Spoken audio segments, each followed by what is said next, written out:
यावत जीव श्रुति के लिए अवकाश नहीं है।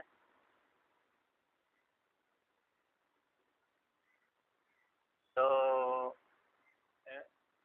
ऐसा कथन करने के पश्चात तो कैसे ऐसी बात नहीं है जिसको उसी के लिए यावत जीव श्रुतियाँ हैं। किसके लिए? जो श्रुतियाँ अरे जो व्यक्ति कामना से युक्त है, कामना से जो युक्त है उसी के लिए ही यावत जीव श्रुति कैसी है विधान करते हैं, उसी के लिए अवकाश नहीं है। लेकिन जो कामना से रहित हो चुका है उसके लिए यावत जीव श्रुति कैसी होती है? अवकाश वाली हो जाती हैं। कामना से रहित वाले के लिए यावत जीव श्रुति अवकाश वाली है, और कामना से युक्त वाले को अवकाश वाली नहीं है, अवकाश नहीं देती। तो उसके लिए वो क्या करता है? कर्म करता रहे। इस प्रकार से वर्णन किया। अब उसी को कि जो विद्या कहाँ से आई है तो उसको लेकर के वर्णन करते हैं, परंपरा को लेकर के वर्णन करते हैं कि यहाँ से विद्या आई है, वंश परंपरा को लेकर के। तो यहाँ पर अरे प्रथमांत शिष्य है, पंचम्यांत गुरु है। कैसे है? पंचम्यांत गुरु और प्रथमांत शिष्य।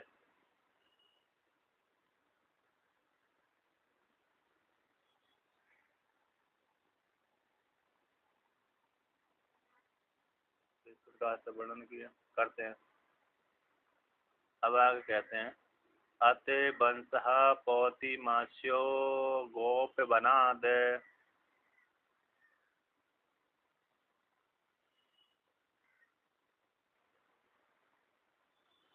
गौ पे बनः पौति मास्यात्।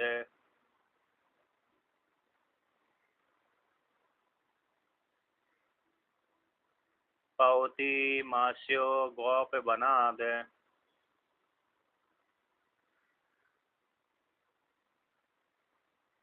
गौ पे बनः कौशिकात्।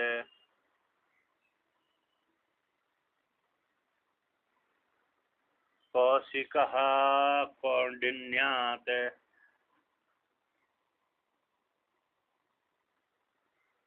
कौंडिन्यः शाण्डिल्यात्।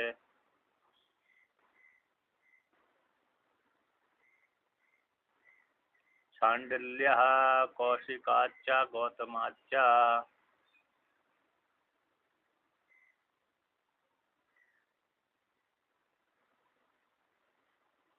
गौतमः अग्निवेश्यात्।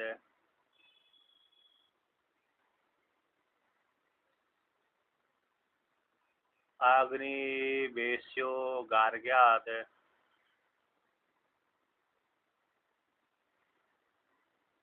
गार्ग्यो गार्ग्यात्।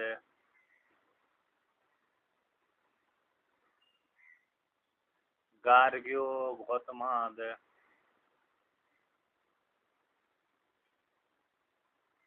गौतमः शैतवात्।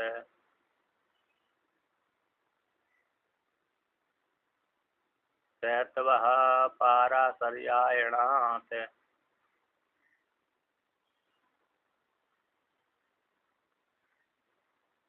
पाराशर्यायणो गार्गायणात्।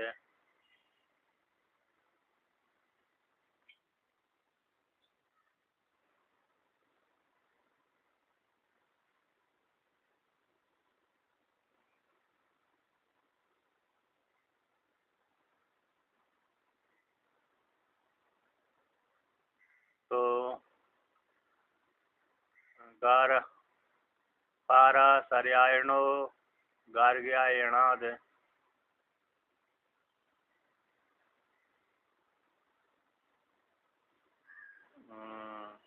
गार्गायणः कौदालकायनात्।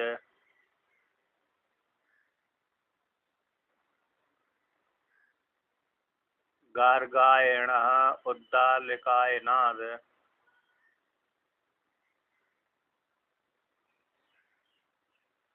उद्दालकायनो जावालायनात्।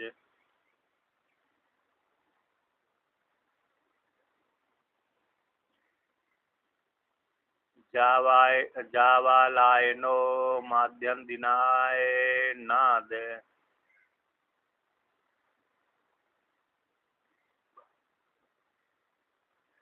माद्यन्दिनायनः सौकरायणात्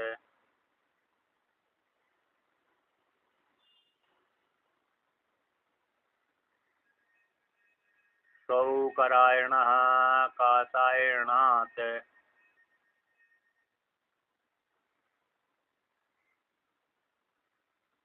कासायणः सायकायनात्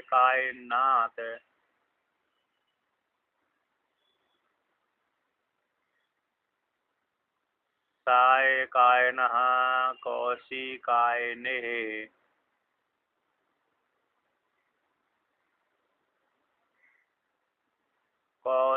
कौशिकायनिः घृते कौशिकाद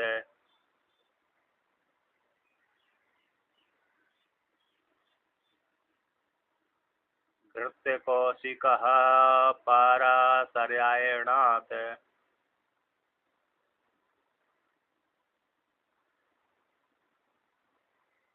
पाराशर्यायणः पाराशर्यात्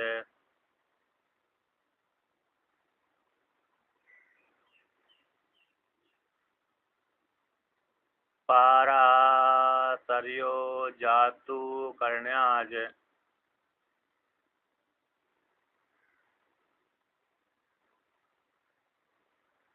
जातु कर्ण्या आसुरायणाच्च यास्क्याच्च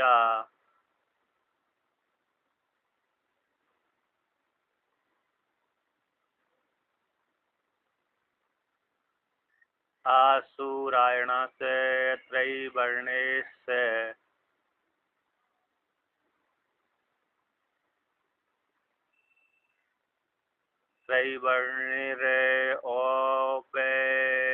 त्रैवर्णिरौपेजन्धनेर्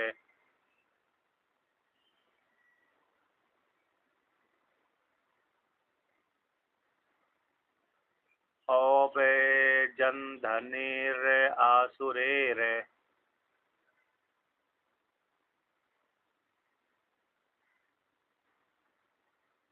आसुरीर् भारद्वाजात्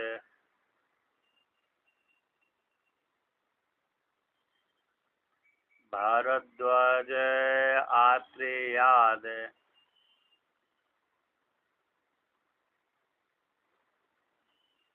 आत्रेयो मांटेर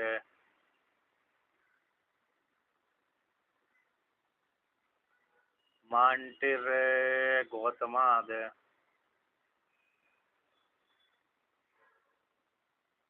गौतमो गौतमाद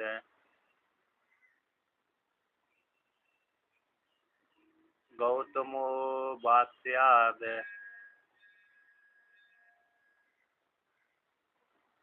वास्यः शाण्डिल्याज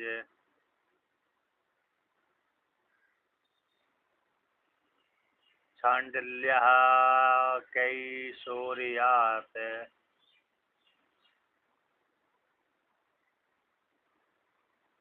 काप्यात् कैशोर्यः काप्यः कुमारहरितात्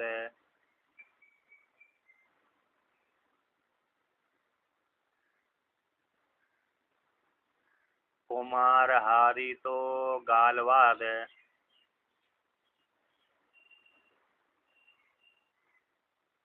गालवो विदर्भी कौंडिन्याद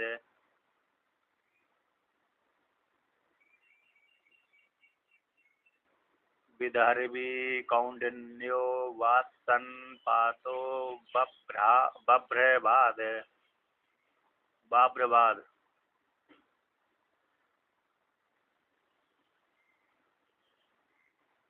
विदर्भी विदर्भी कौंडिन्यो वसन पातो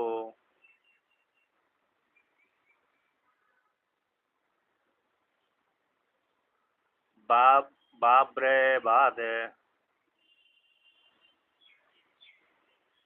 वत्सन पाद बाब्रवः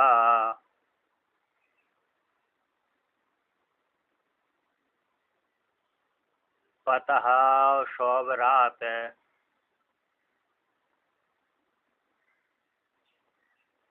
पंतः स्ववरो अया स्याद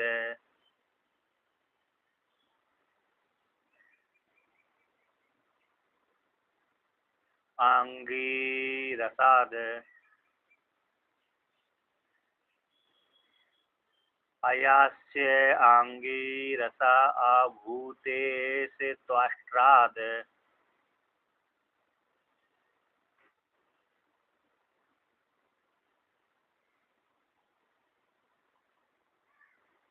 आभूति से त्वाष्ट्रो विश्व रूपत्वाद त्वाष्ट्राद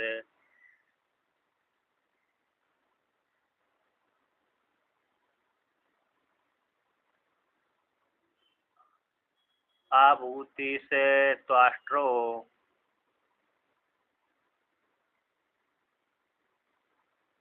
विश्व रूपात त्वाष्ट्राद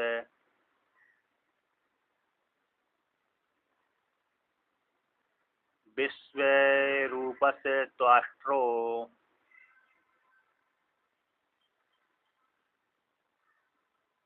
अश्विभ्याम अश्विनौ दधीच आतर्वणाद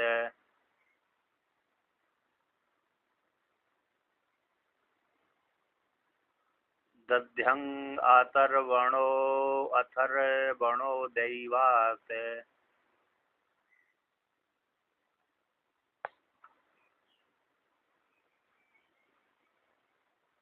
अथर्वा दैवो मृत्युः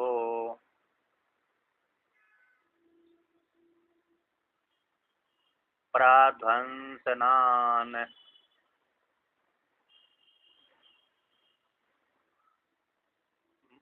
मृत्युः प्राध्वंसनः प्रध्वंसनात्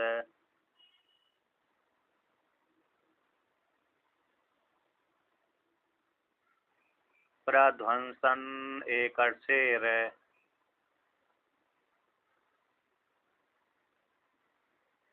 एकर सिर विप्राचित्तेर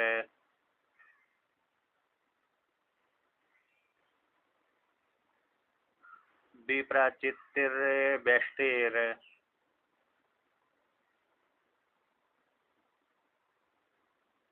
व्यष्टिः सनारोह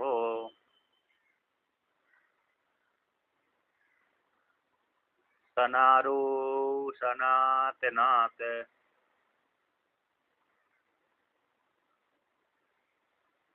सनातनः सनगात्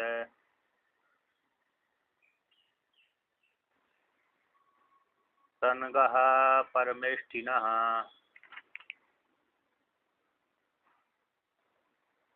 परमेष्टि ब्रह्मणो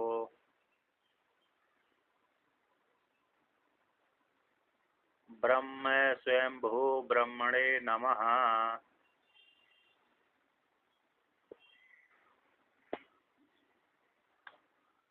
तो देखिए इस प्रकार से वंश परंपरा है, यानी विद्या की परंपरा।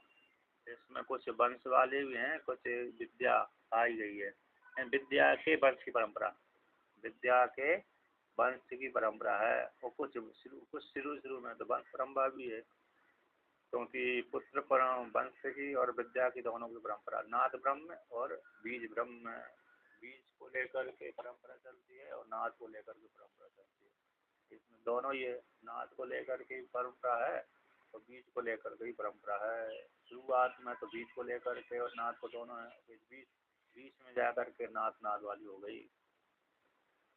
कहते अत इसके अनंतर, इसके अनंतर के जो इस प्रकार के 4 अध्याय के कथन करने के अनंतर, यानी याज्ञवल्क्य के कांडीय के कथन कहने के अनंतर आते अंतर याज्ञवल्क्य कांड के वंश का आरम्भ करते हैं। क्योंकि पहले अध्याय में, दूसरे अध्याय में वो वंश का परंपरा का वर्णन कर दिया था। अब तीसरे में नहीं कही थी, तीसरे में शायद एक कही, तीसरे अध्याय में कही है अंतिम में,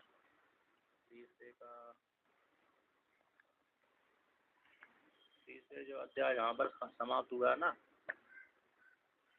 वहाँ पर वंश परंपरा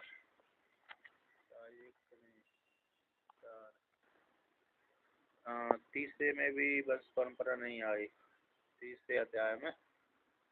तो चौथे अध्याय में आई है, चौथे तो याज्ञवल्क्य का जो कांडी है इसमें इसकी बस परंपरा को कहते हैं।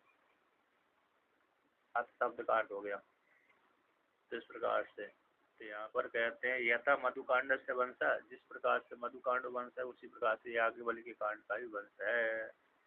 और कहते हैं व्याख्यातम, व्याख्यानम तो पूर्वत, व्याख्यान तो पूर्व समान जानना चाहिए। तो यहाँ पर जो ब्रह्म शब्द है, ब्रह्म शब्द स्वयंभू यानी हिरण्यगर्भ का वाचक है। ऐसे ब्रह्म रूप हिरण्यगर्भ के लिए नमस्कार है। ओम इति अर्थात वो ब्रह्म हिरण्यगर्भ के पास में उसका कोई गुरु नहीं है, उससे भी प्रतिभाद वेदा है। इस प्रकार से आदि से लेकर अंत तक, शुरू में तो यहाँ पर शुरुआत हुई है, यहाँ से तो शिष्य परंपरा चली है। अंतिम में जाकर के जो विद्या आई है जहाँ से, तो वहाँ भी ब्रह्मा जी के पास, ब्रह्मा जी विराट के पास हिरण्यगर्भ, हिरण्य के पास विराट का गुरु हिरण्यगर्भ है। तो हिरण्यगर्भ का भी गुरु कोई ना कोई होना चाहिए, क्योंकि जिस प्रकार से यहाँ से हम अपने गुरु से लेते हैं, उसके गुरु उनके गुरु जी ने उनके गुरु से लिया, उनके गुरु ने उन्होंने उनके गुरु से लिया। ऐसे हमने अपने गुरु से विद्या ली और जो हमारे गुरु ने दूसरे उनके गुरु से लिया, उनके गुरु ने उनके गुरु से लिया। तो ऐसी क्रम से चलता रहा तो फिर हिरण्यगर्भ तक गया। हिरण्यगर्भ ने भी उसका कोई गुरु होना चाहिए कि न, उसने क्या कर दिया, अर्थात वो स्वयं प्रतिवाद वेद है, उसका कोई गुरु नहीं है, स्वयं ब्रह्म स्वरूप है।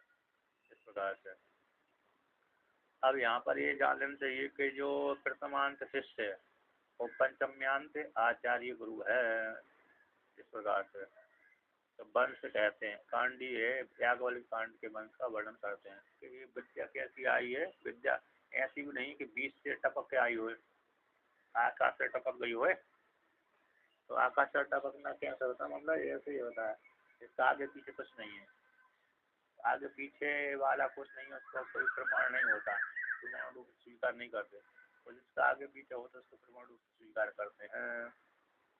जैसे लौकिक में भी है, किसकी बात मानी जाए भैया, तो उसी व्यक्ति की मानी जाए जिसका लोग में जनता के बीच में प्रचार भी है, उसका सम्मान भी है, और दूसरा ये इसका आचरण भी अच्छा, शक्ति भी बोलता है, उसी की बात प्रमाण मानने योग्य है।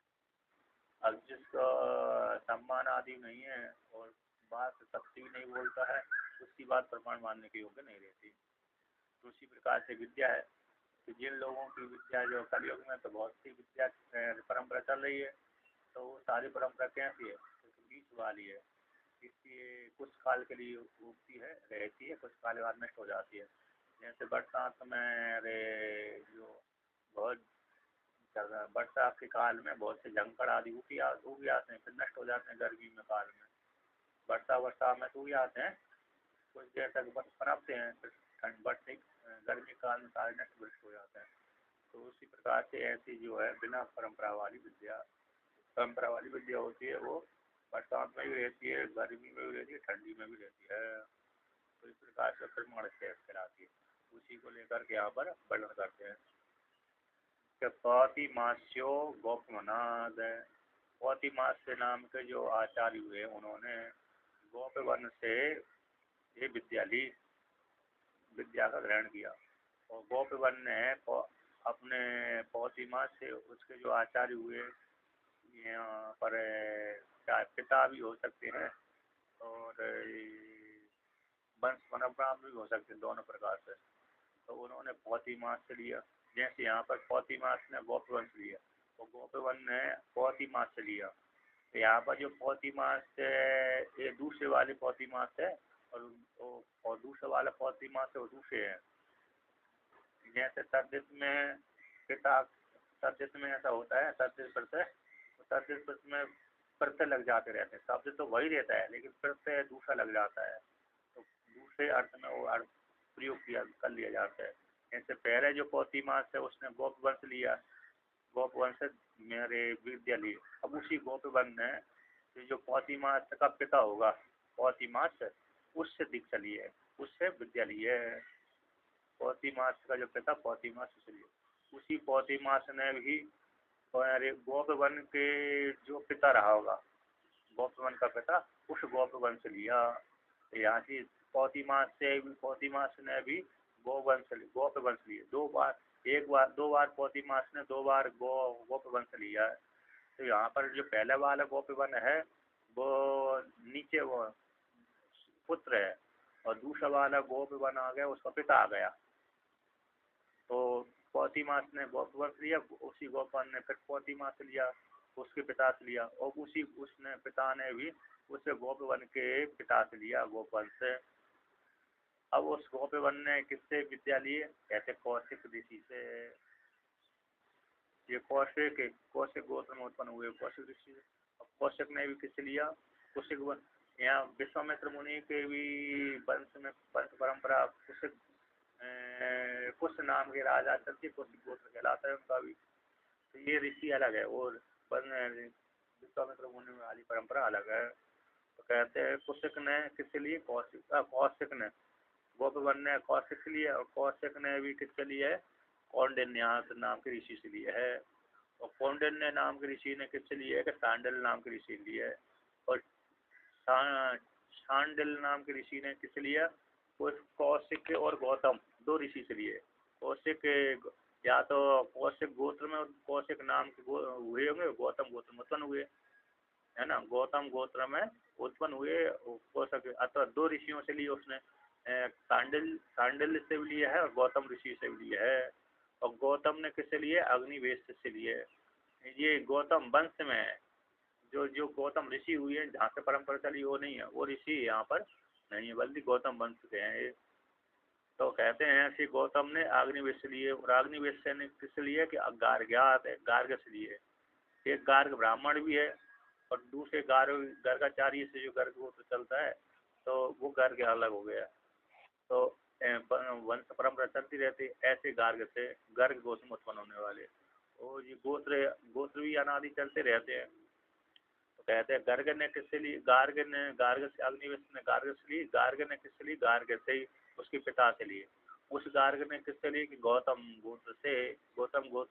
से लिए है, यानी गौतम गोत्र वाले से। और गौतम ने भी किससे लिए? कि शैतव नाम के ऋषि से लिए। और शैतव ने किससे लिए? तो पाराशर्यायण से। तो पाराशर्यायण से लिए। और पाराशर्यायण ने किससे लिए है? गार्गायण से लिए। तो जो आयन प्रत्यय होता है ये भी अरे तद्धित में अपत्यार्थ में प्रयोग किया जाता है। तो छा प्रत्यय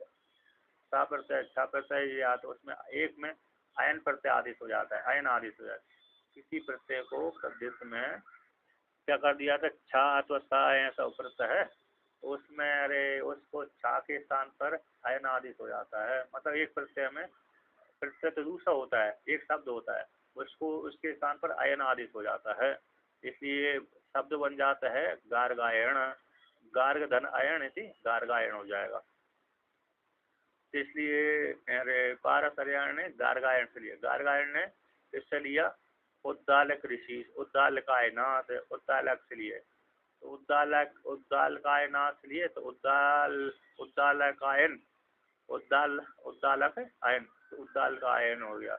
उद्दालकायन ने किस लिए? कि जावालायनाथ, जावल ऋषि के चौथी पीढ़ी में उससे लिए। और जावालायन ने किस लिए? माध्यम दिनायनाथ। ये भी चौथी, मतलब जो आयन आदि प्रत्यय होते हैं तीसरी चौथी पीढ़ी के गोत्र आने वाला होता है। आयन जो आयन प्रत्यय वो कहलाता था, तद्धित में तीसरी चौथी पीढ़ी का गोत्र आने वाला वो प्रत्यय होता है इस प्रकार से। तो उससे लिए जावालायनो से लिए, और जावालायन किस लिए? मानदन नायनाथ, मानदन दीनाय नायनाथ से लिए। यानी नाम माध्यम दिन नाम हो गया और आयन प्रत्यय जुड़ गए, तो माध्यम दिन नायनायन हो गया नाथ। तो फिर माध्यम दिनायन ने किस लिए? शौकरणायत, शौकरायण से लिए। और शौकरायण ने किस लिए? कासायणात, खासायण से लिए। और कासायण ने किस लिए? साय कायनाथ, साय कायन से लिए। और साय कायन ने किससे लिए?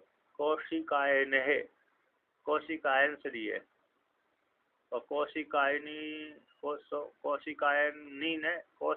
से लिए, और कौशिकायनी ने किस लिए, घृत कौशिक से लिए, घृत कौशिक, और घृत कौशिक ने किस लिए, पाराशर्यायण से लिए, विद्या, यही विद्या जो याज्ञवल्क्य कांड वाली, और पाराशर्यायण ने किस लिए, कि पाराशर्य से लिए, उसकी वंश परंपरा में लिए, और पाराशर्य ने फिर किस लिए, जातुकर्ण से लिए, और जातुकर्ण किस लिए, कि आसुरायण से और यास्क से, दो से लिए, और आसुरायण ने किससे लिए है, कहते त्रैवर्णी से लिए, त्रैवर्णी ने किससे लिए है, कि औप जनधने से लिए, औप जनधनी से लिए, औप जनधनी ने किससे लिए, कि आसुरी नाम के ऋषि से लिए, आसुरी नाम के ऋषि ने किससे लिए, कि भारद्वाज ऋषि से लिए, भारद्वाज गोत्र में उत्पन्न होने वाले भारद्वाज, और भारद्वाज ने किससे लिए, कि आत्रेय से लिए, अत्रि गोत्र में उत्पन्न होने वाले को आत्रेय कहते हैं, और आत्रेय ने किससे लिए है, मांटी से लिए, और मांटी ने किससे लिए, कि गौतम से लिए,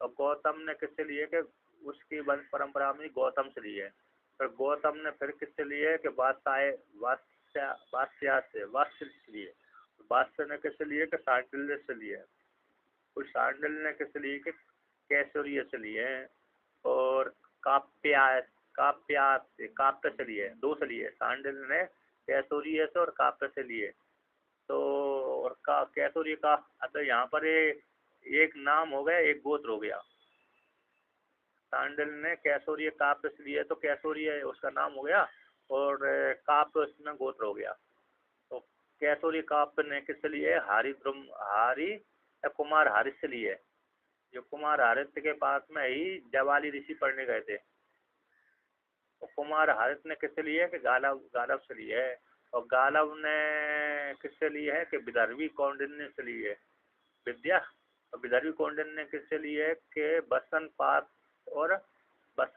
से और बाब्रवाद से लिए, ये दो गोत्र एक नाम होगा और एक गोत्र संबंधी होगा, और बसनपाद बाब्रव ने किससे लिए, पत से और शौभराज से लिए, पत से, पत मार्ग होता है, तो पत शौभरा से, उसका नाम है सो पंता शौभराज, तो पंता शौभराज शौवर ने किससे लिए है, कि पंतहा शौवर ने के लिए है, कैसे, अयास्या से आंगिरस से, अयास से नाम होगा, आंगिरस गोत्र में उत्पन्न हुआ हुआ, अयास्याद आंगिरस से लिए है, तो अयास से आंगिरस ने किससे लिए, आभूतिश त्वाष्ट्रा से लिए, आभूतिश त्वाष्ट्रा से लिए, आभूति त्वाष्ट्र ने किससे लिए, कि विश्व रूप त्वाष्ट्र से लिए, जो विश्व रूप त्वाष्ट्र होगा ना, विश्व रूपा जिसके 3 सिर थे, तो चलिए, और विश्व रूप त्वाष्ट्र ने किससे लिए, कि अश्विनी कुमारों से लिए,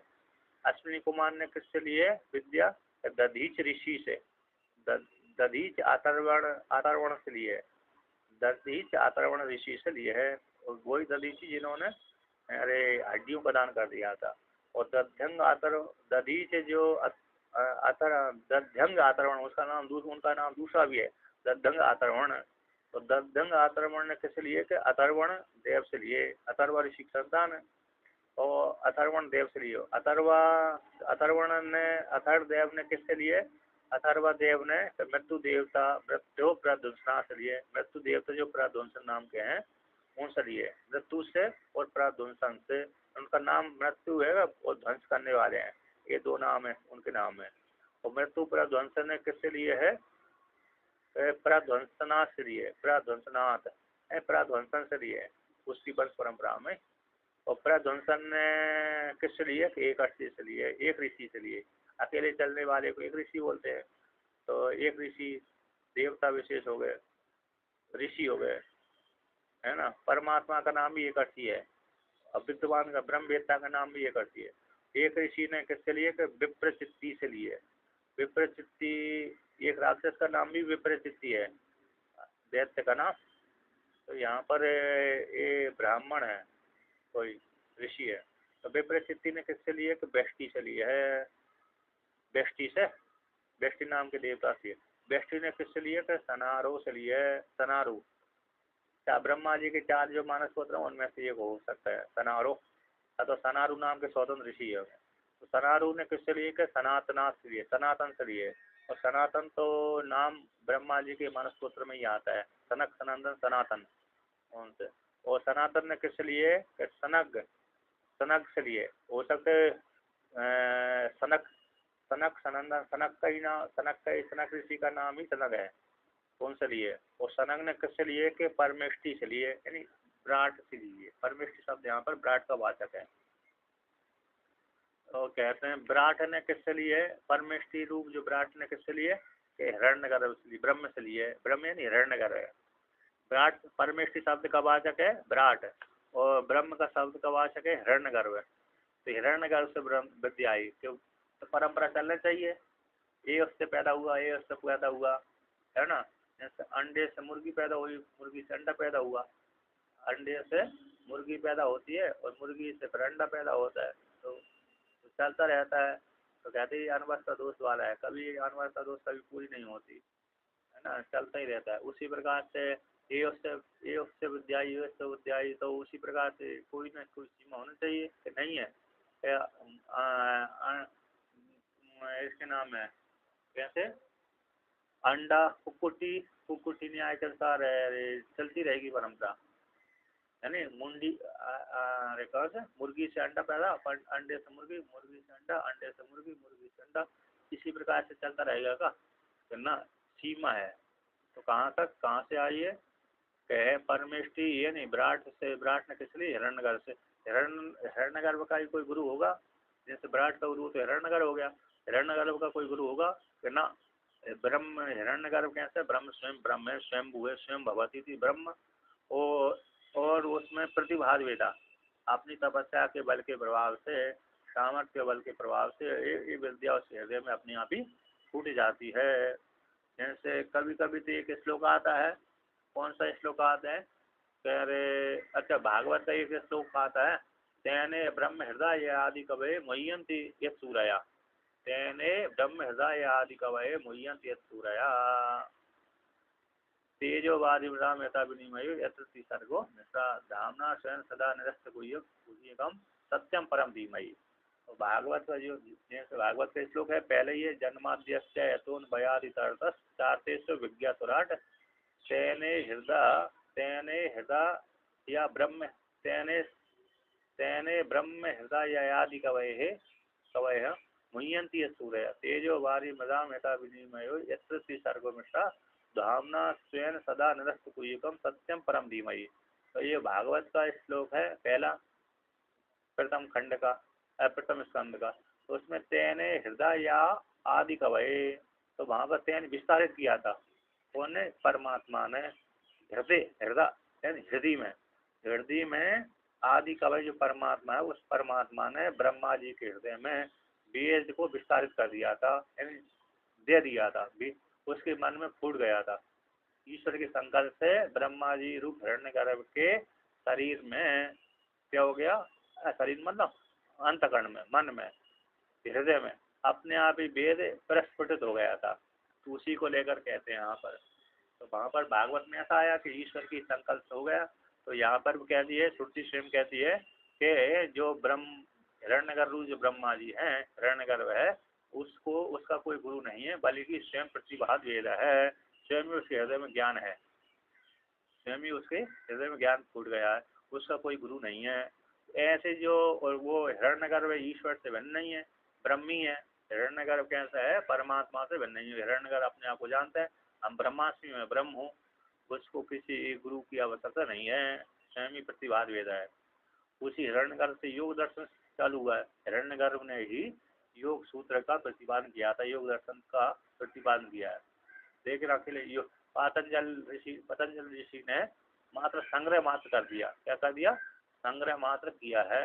लेकिन योग दर्शन के आचार्य कौन है, हिरण्यगर्भ है। भाई हिरण्यगर्भ कैसे यहाँ पर स्वयंभू परमात्मा है, ऐसे स्वयंभू परमात्मा ब्रह्म के लिए, हिरण्यगर्भ ब्रह्म के लिए नमस्कार है। तो इस हिरण्यगर्भ के कोई गुरु नहीं है, बल्कि वही साक्षात है।